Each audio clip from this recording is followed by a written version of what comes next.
बिहार से पलायन कैसे रोका जा सकता है?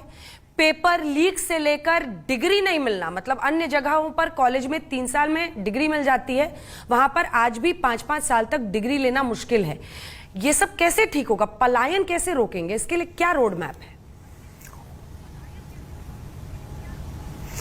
पलायन के लिए बिहार फर्स्ट, बिहारी फर्स्ट के माध्यम से मैंने बहुत क्लियरली इसको मैंने डिफाइन किया कि कैसे वहां पे इंफ्रास्ट्रक्चर सबसे पहले हम लोग को डेवलप करने की जरूरत है।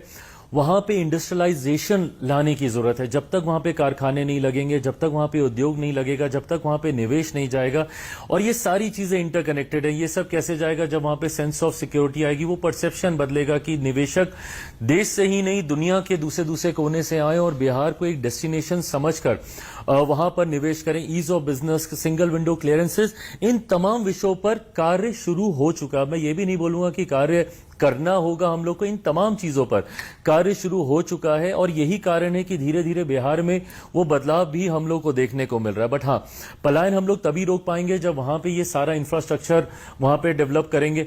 आज की तारीख में अंजना जी, सबसे ज्यादा जरूरी है शिक्षा पे वहां पे बल देना। वहां बिहार को हम लोग को एक एजुकेशनल हब बनाना होगा, जिस दिशा में पुनः हम लोग कार्य कर रहे हैं। मेरे मंत्रालय का सबसे बड़ा एक इंस्टीट्यूट निफ्टम, वो हम लोग अगला एक लंबे समय से मेरे मंत्रालय की मांग रही थी कि एक और निफ्टम की हमें जरूरत है। अभी तक मात्र देश में 2 निफ्टम है, एक तांजावुर में, एक कुंडली में, तीसरा निफ्टम अब बिहार में खुलने जा रहा है। एजुकेशन को हम लोग को जोर देना होगा। आज भी मुझे तकलीफ इस बात की होती है कि मेरे बच्चों को आज भी कोटा जाना पड़ता है पढ़ने के लिए, जहां पे पढ़ने वाला बिहारी, पढ़ाने वाला बिहारी, अधिकांश शैक्षिक संस्थानों के मालिक वहां पे बिहारी, पर व्यवस्था राजस्थानी। और वो बच्चा जब वहां पढ़ने के लिए जाता है, उसके बाद दूसरे राज्य में ही पूरी शिक्षा कंप्लीट करेगा, वहीं पे नौकरी करेगा, वहीं पे घर खरीदेगा, वहीं पे शादी करेगा, वहीं पे बच्चे पैदा करेगा, और फिर उसी राज्य का होकर रह जाता है। तो ऐसे में इन बच्चों को हम लोग रिटेन कर पाए, उसके लिए एजुकेशन को वहां पे और ज्यादा मजबूती हम लोग को देनी होगी। औद्योगिकरण को हम लोग को वहां पे मजबूती देनी होगी, इंडस्ट्रियलाइजेशन को मजबूत करना होगा, और बेसिक इंफ्रास्ट्रक्चर को हम लोग को और मजबूत करना होगा। मैं सिर्फ पलायन रुकने का सपना नहीं देखता हूं, मैं रिवर्स माइग्रेशन की भी मैं सोच रखता हूं कि जो लोग पलायन करके बाहर गए हैं वो कैसे अपने राज्य वापस आए। मैं उस दिशा में भी मैं सोच रखता हूं। जब मैं इंटरनेशनली भी ट्रैवल करता हूं, मैं बिहारी डायस्पोरा से इंटरेक्ट करता हूं और यही सजेशन लेता हूं।